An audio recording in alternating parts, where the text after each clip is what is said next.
Un jour, le président Sarkozy, visitant donc le Sénégal, va faire cette déclaration que je trouve véritablement stupide. Le drame de l'Afrique, c'est que l'homme africain n'est pas assez entré dans l'histoire. Je voudrais alors répondre. Ça fait peut-être un peu longtemps, mais cette pensée court encore jusqu'à présent. Vous savez, ce commentaire, cette déclaration, est loin d'être une simple maladresse. C'est une véritable ignorance de l'histoire et un manque de respect profond pour la grandeur de l'Afrique. L'histoire de l'Afrique ne commence pas avec la colonisation. L'Afrique elle-même est l'histoire. C'est sur ce continent que tout a commencé.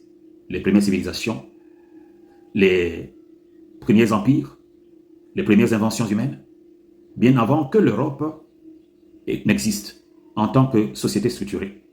L'Afrique avait déjà posé les bases de la science, de la philosophie, de la médecine, de l'astronomie, des mathématiques et de l'humanité elle-même. Les mathématiques, par exemple. Les anciens Égyptiens ont créé des systèmes mathématiques sophistiqués pour construire les pyramides, encore des merveilles d'ingénierie aujourd'hui. Les Nubiens ont développé des systèmes de mesure du temps, bien avant les calendriers occidentaux. La philosophie. Les philosophes égyptiens ou bantous ont jeté les bases des premières pensées philosophiques de l'humanité et des traditions intellectuelles profondes ont traversé tout le continent de l'Égypte à l'Empire du Mali. L'astronomie, par exemple. Les anciens peuples d'Afrique, comme ceux du Mali, du royaume Congo, le Zimbabwe, ont étudié les étoiles avec une précision qui a permis aux navigateurs à travers l'océan Atlantique et l'océan Indien bien avant l'arrivée des Occidentaux ou des Européens. Les droits de l'homme, par exemple. L'Afrique a vu naître des systèmes de justice. Souvenez-vous de l'empereur Sundiata Keïta. Par exemple, on parle de la justice, les droits de l'homme. C'est eux qui ont fondé ces droits sur la dignité et la dignité humaine, le respect de l'individu, à travers les sociétés, par exemple, traditionnelles et les empires comme celle du Ghana, de Songhai, du Mali, par exemple, comme je viens d'en citer. Il est évident que cette déclaration de M. Sarkozy ne fait qu'illustrer l'amnésie historique et une ignorance crasse de la véritable grandeur de l'Afrique. L'Afrique n'a pas besoin de prouver sa grandeur à ceux qui ne mesurent pas la véritable richesse de son histoire. Notre valeur ne réside pas dans la validation extérieure, ni dans les jugements de ceux qui n'ont jamais eu la sagesse de comprendre ce que véritablement nous sommes. Nous avons l'histoire, nous avons les racines, nous avons la culture et nous avons la force. Le problème, ce n'est pas l'Afrique, c'est l'oubli, c'est le manque de reconnaissance et la négation systématique de nos réussites. Mais cette époque doit cesser. Il est temps que nous, Africains, nous nous levions et prenions pleinement conscience de la richesse qui est en nous.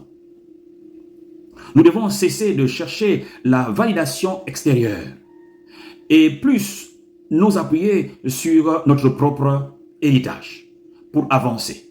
Ce n'est pas aux autres de définir notre place dans le monde. L'Afrique a été un phare pour l'humanité. Il est grand temps de faire éclater cette lumière de nouveau, avec fierté et détermination. C'est pourquoi nous voulons ainsi encourager tout ce qui se passe au Sahel. Cette alliance forte qui est en train d'être tissée par le Mali, le Burkina Faso et bien sûr le Niger. Cette alliance est la fierté africaine. Nous voulons donc encourager les autres pays du Sahel, déjà le Tchad qui est en train donc d'arriver. Nous interpellons le Sénégal de pouvoir favoriser l'alliance africaine que les contrats extérieurs avec les Occidentaux ou bien autres. Pensons-y à l'avenir de l'Afrique, aux générations futures, pour leur donner, léguer un héritage stable. Il est véritablement temps de réécrire l'histoire, de dire haut et fort que l'Afrique n'est pas un continent à récupérer, ni un objet d'étude. L'Afrique est un sujet d'histoire. Une civilisation qui a façonné le monde et qui continuera à le faire. Le destin de l'Afrique doit être réclamé par les Africains eux-mêmes. Le monde peut bien essayer de nous déduire à des stéréotypes, de nous effacer ou de nous oublier. Mais c'est à nous de nous lever et de rétablir notre grandeur et de montrer que l'Afrique n'est pas un accident de l'histoire, mais le berceau de l'histoire humaine. Les Africains doivent reprendre leur destin en main.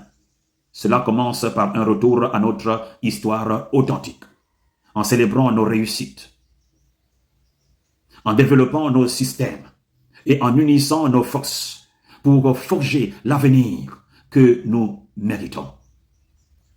L'Afrique ne doit plus attendre d'être reconnue par ceux qui n'ont jamais voulu la comprendre. L'Afrique doit se lever et se reconnaître elle-même dans sa grandeur. Comme nous le disons donc ici au Gabon, ce sera enfin notre essor vers la félicité. C'est votre frère donc le docteur Boussou Aboukable. Et je voudrais alors croire qu'ensemble, nous pouvons tracer et réécrire une autre histoire de notre chère Afrique. Que Dieu vous bénisse. Tanzan Pongo, Adeve Miul. Bye bye.